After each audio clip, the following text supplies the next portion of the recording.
औज़ुबिल्लाहिमिनश्शैतानिर्रजीम बिस्मिल्लाहिर्रहमानिर्रहीम। इससे पहले हम जितने भी कैपिटल पर बात करते हैं, हम सरमाए पर बात करते हैं, वो रिसोर्सेज जो हमने इस्तेमाल करने होते हैं और उससे हम बिजनेस को चलाते हैं। लेकिन बिजनेस को चलाने के लिए सिर्फ और सिर्फ रुपए पैसे की जरूरत नहीं होती, यानी कि सिर्फ रुपया पैसा सब कुछ नहीं होता। सिर्फ पैसे के होने से कोई भी बिजनेस नहीं चलता। आज हम जिस कैपिटल पर बात कर रहे हैं वो हमारे पास है जी इंटेलेक्चुअल कैपिटल। इंटेलेक्चुअल कैपिटल होता है जी total sum of intangible asset, यानी कि जो इनटेंजिबल एसेट्स हमारे पास होते हैं।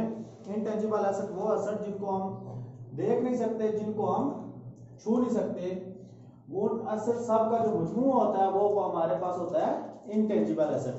अब इनटेंजिबल एसेट को अगर हम सब कैटेगराइज करें तो ये हमारे पास तीन तरह के होते हैं: ह्यूमन कैपिटल, रेशनल और रिलेशनशिप कैपिटल और स्ट्रक्चरल कैपिटल। यानी कि हम जो बिजनेस कर रहे हैं इसमें जो एम्प्लॉइज हैं, एम्प्लॉइज उनकी स्किल क्या है, उन एम्प्लॉइज कितने मोटिवेटेड हैं, कितना उनके पास नॉलेज है, वो एक्सपीरियंस कितना रखते हैं, उनका ऑर्गेनाइजेशन के साथ ताल्लुक कैसा है, वो जो जदीद नॉलेज है उसका उनके पास वो ट्रेनिंग कर चुके हैं, वो उसके बारे में जानते हैं या नहीं, वो मुतमय्यन कितने ऑर्गेनाइजेशन से, और वो कितने कस्टमर को अपनी जो ऑर्गेनाइजेशन है जिसमें वो काम करते हैं उसमें कितना लोगों को इन्वॉल्व करते हैं, और इस तरह के जो लॉन्ग टर्म ग्रोथ होती है उस पर हम बात करते हैं।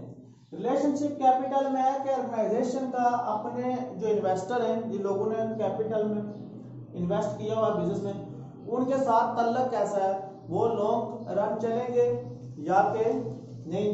और सप्लाई जो लोग अशिया को सप्लाई करते हैं, यानी कि जिनका ताल्लुक है अशिया को सप्लाई करने में, पार्टनर और स्टेक होल्डर। स्ट्रक्चर कैपिटल में हमारे पास डेटाबेस कैसे है, यानी कि हमारे पास जो रिकॉर्डिंग है, जो हम जितनी भी चीजें बिजनेस में रिकॉर्ड करते हैं, पॉलिसीज क्या है, उसके अलावा कल्चर क्या है, और उसके अलावा विजन और मिशन स्टेटमेंट क्या है, और डॉक्यूमेंट्स जो है वो किस तरह से मेंटेन किए जाते हैं, और बिजनेस प्रोसीजर क्या है।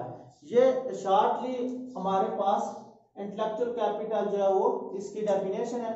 नेक्स्ट वीडियो में हम इंशाल्लाह इसको मजीद एक्सप्लेन करेंगे।